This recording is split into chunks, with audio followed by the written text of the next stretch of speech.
balance. You have to say, okay, if there's three sides to this, if there is the music itself, the creative content. Hold on, man. Hold on. Oh, Uh, no worries. no, no, no. Somebody in the chat said your audio isn't coming in. Oh, my audio. Yeah. Hold on. I just switched it. Let me know if y'all can hear him now. I just switched something around. It's all right. Just keep going. They'll let us know here in a second. Yeah, they say it's good now. Okay, my bad.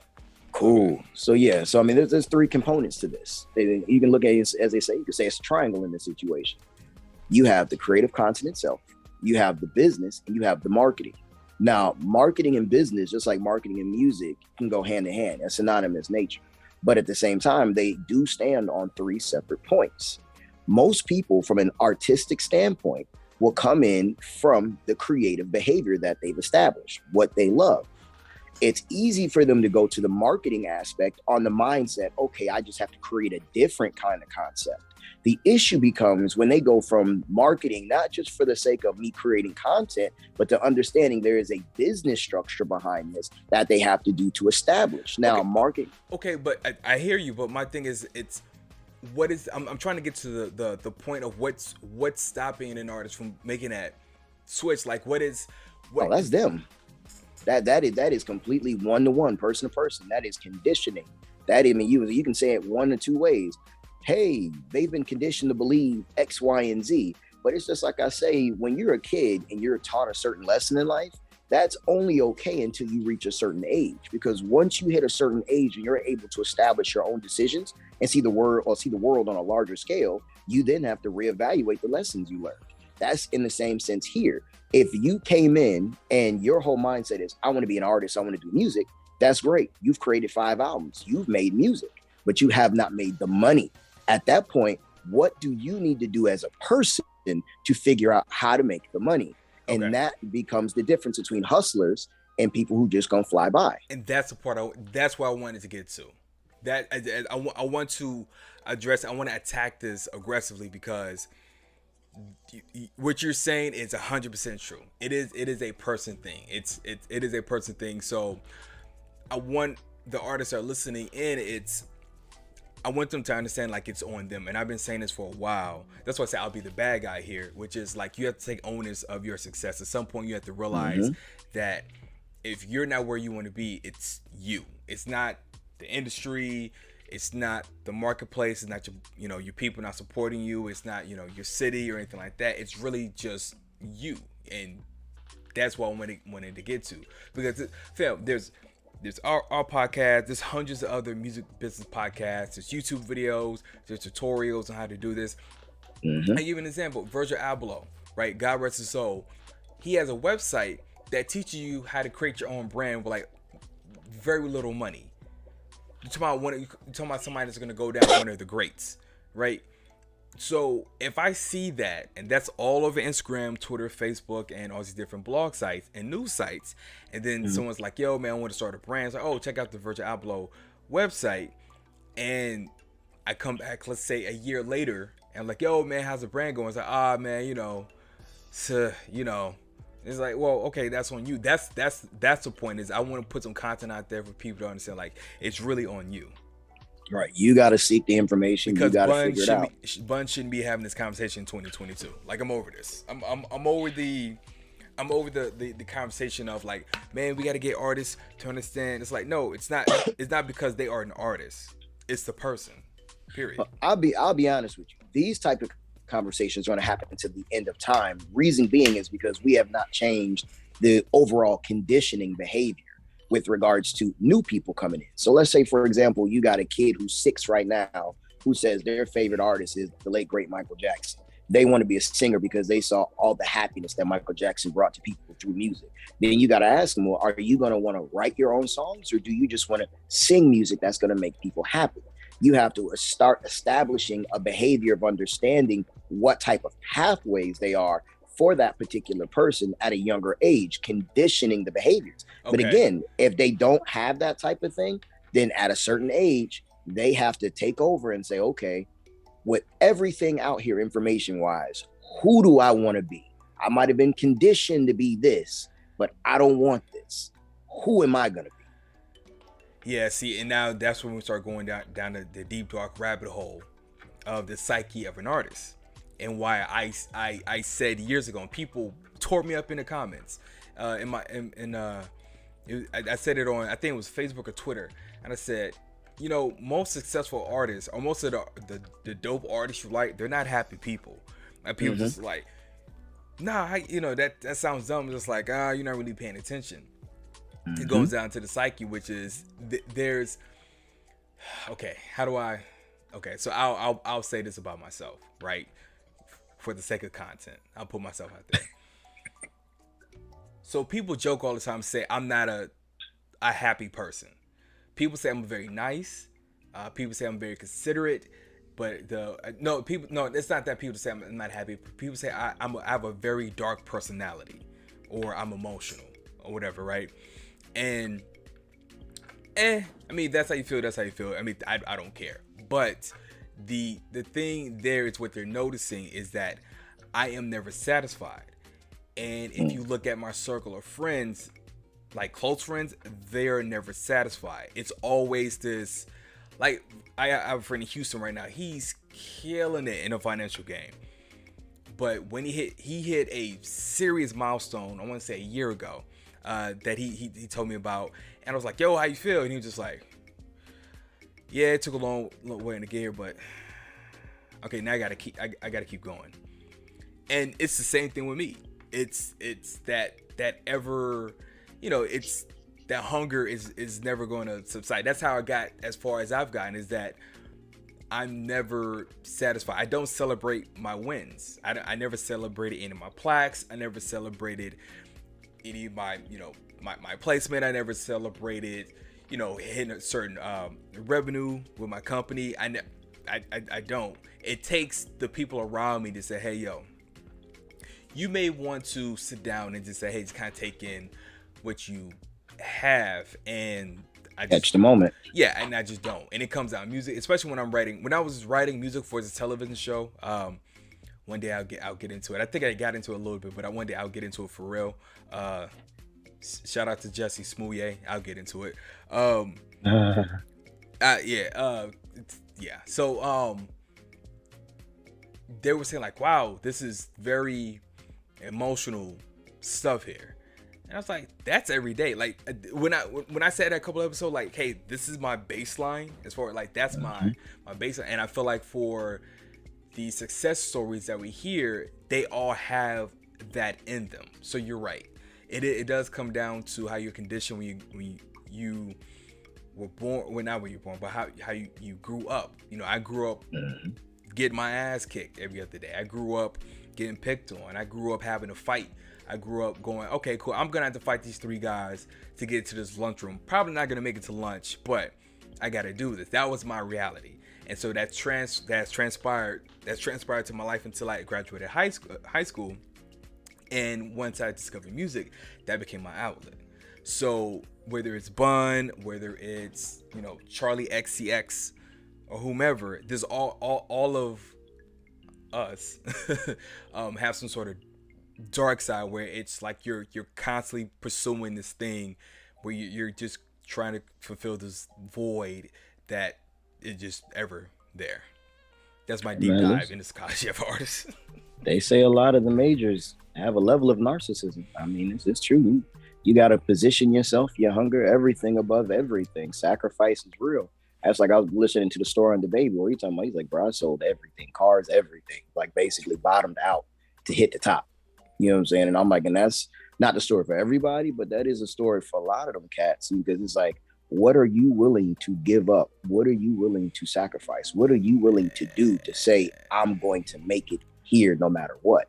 And it's like, that's that hustler mentality. Man, no matter what it takes. I made a tweet maybe 2 days ago. I said, why would you ever want someone else's success?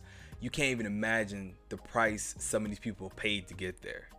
Like some of these people didn't go to like their mom's funeral. They couldn't.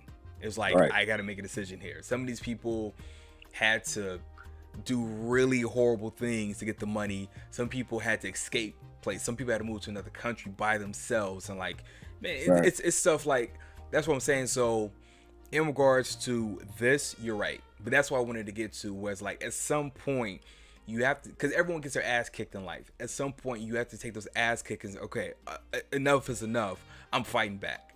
And so, that's why they say there's a difference between you take one kid from the hood and one kid from the burbs and you put them in a room together and have to compete against each other. 9 times out of 10, the kid from the hood is going to outwork and outlast and outperform the kid from the burbs, because this kid from the hood, his default is his back is against the wall. And this kid from the suburbs has had an enormous amount of resources. Even if it's not a lot of resources, he's had a lot of resources. So is it? Yeah. I say that depends. If you pull an average kid from the burb and an average kid from the hood, yeah, the kid from the hood is 9 times out of 10 gonna work they behind just on principle.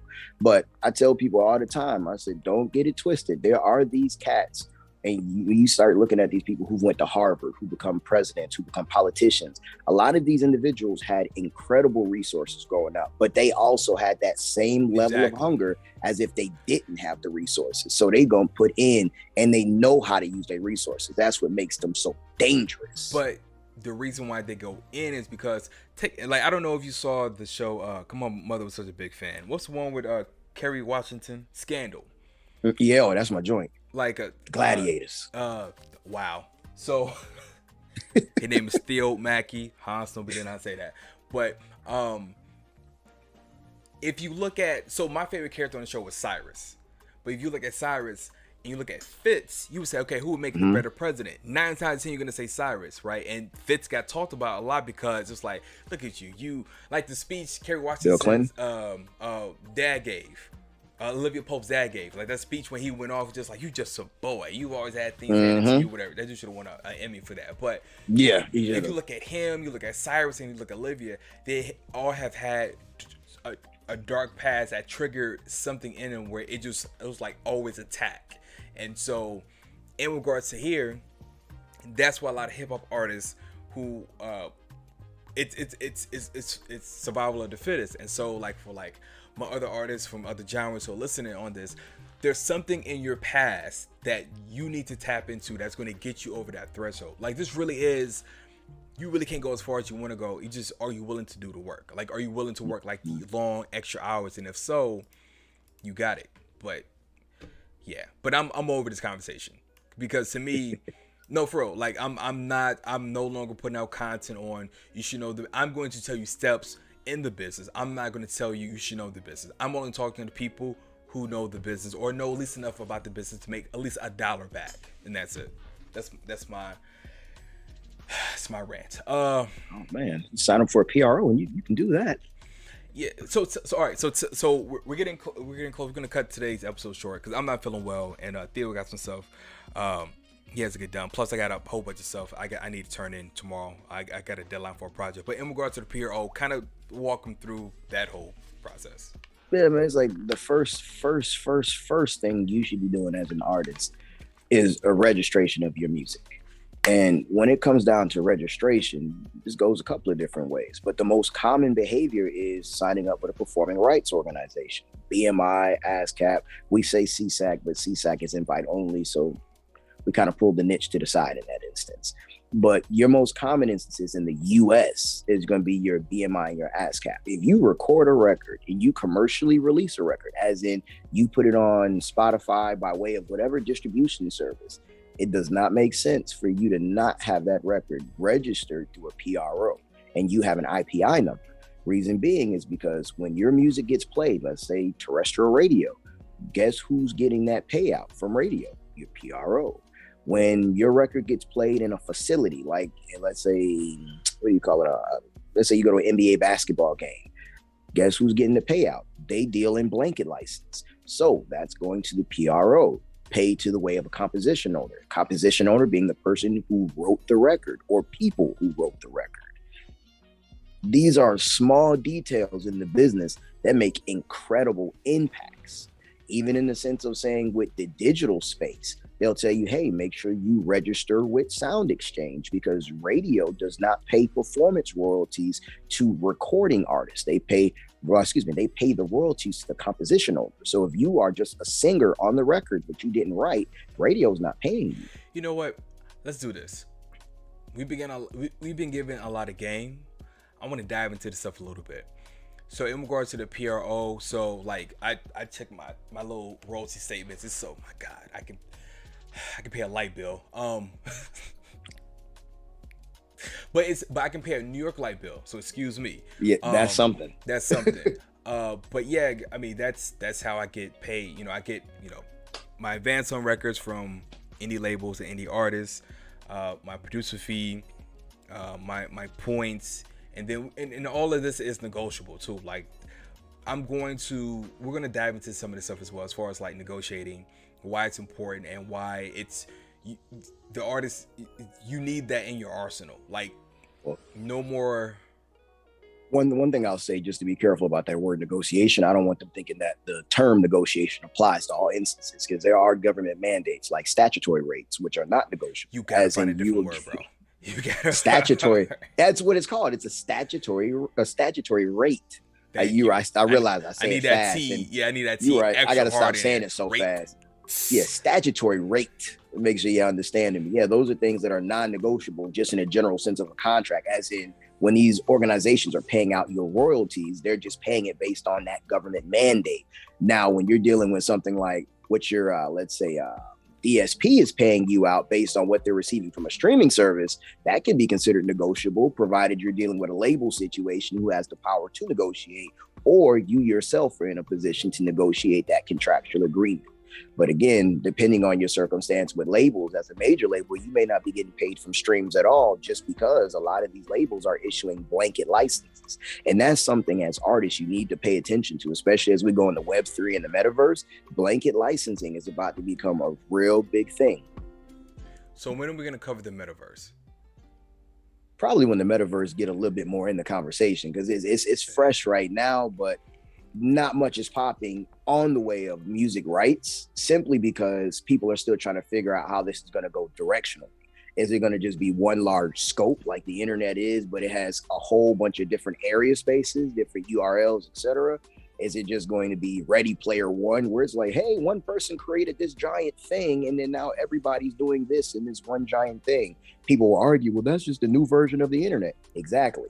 But we'll see what it does. We'll see what it does in the time. Yeah. Okay. All right. So shout out to the 5 viewers. We definitely appreciate y'all getting involved in the chat. Shout out to Sound in the City. Thank you for being the one to say let something. us know. Yeah. I'll fix that in post. But yeah, man, that's all I got. Yeah, man. I make sure the podcast is down with DSPs. It's slowly getting there. It's on Amazon. It's on Amazon Music, and it's on Google Podcasts right now. We're working on the Spotify, and next will be the Apple Music situation. Yeah. So it's like you said, it's slowly, but it's getting there. Yeah, it's getting there. And once it gets on there, like I said, you guys can definitely check it out.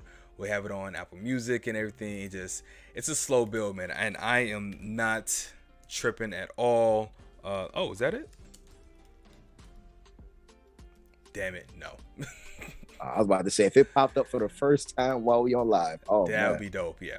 But yeah, it'll be there. Here, let me show you guys. Hold on, let me jump on over to our handy dandy podcast. So yeah, this is the site, Capitalism and Art, and we are in more than a few places. Like I said, just go to Amazon. We'll be on the rest of DSPs soon. And just like I said, you guys are watching this from the ground up. I have not forgotten about the Facebook group. It just, once this is live, then we're going to have the Facebook group, and we're definitely going to make it worth your while, man. But anyway, that is it. I'm Hans Snowy, co-founder of Room 380. Yo, what up? I'm Urban Waves, A&R extraordinaire. Get that music business together. Yes, sir. And we will holler at y'all next week. Peace. Peace.